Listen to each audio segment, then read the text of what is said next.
Hey everyone, I'm Sophia with Awaken Catholic, and this is Awaken the Saint. Bishop Apollinaris was appointed by Saint Peter himself to become the first Bishop of Ravenna Italy. He was tasked with bringing the good news to his flock, and bring the good news he did. His words brought salvation to countless people of Ravenna, and also brought about the beginning of a very long and difficult journey. The bishop was such a moving shepherd that he was almost always met with persecution and cruel treatment. His first teachings in Ravenna were so powerful that he was beaten and driven from the city.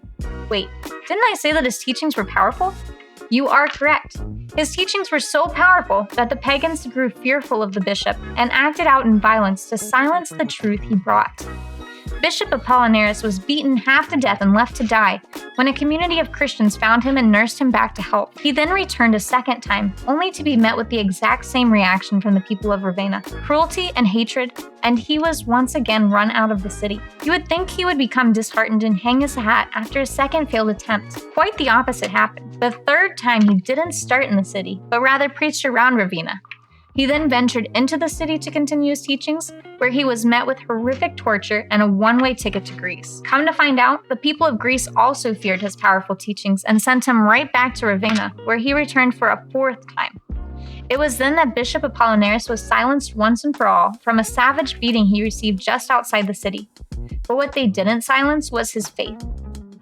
Just before his passing, he shared with his fellow Christians that this would only be the beginning of the church's suffering, and that many more would die for the sake of the kingdom. But he also told them to not lose faith, because the church would triumph in the end and overcome her persecutors. Saint Apollinaris was declared a martyr of the church and is known as the patron saint of Ravenna.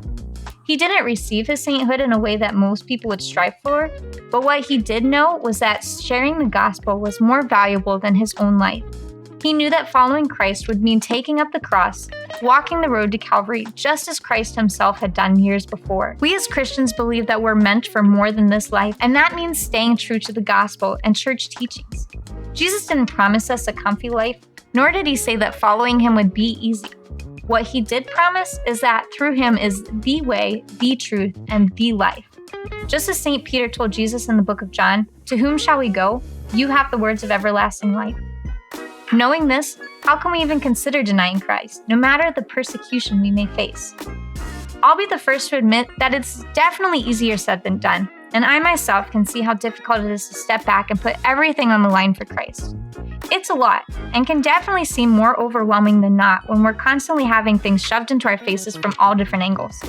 But these are the moments when we need to really draw upon the words of Jesus and pray for the intercession of the martyrs, like Saint Apollinaris. Saint Apollinaris of Ravenna, pray for us.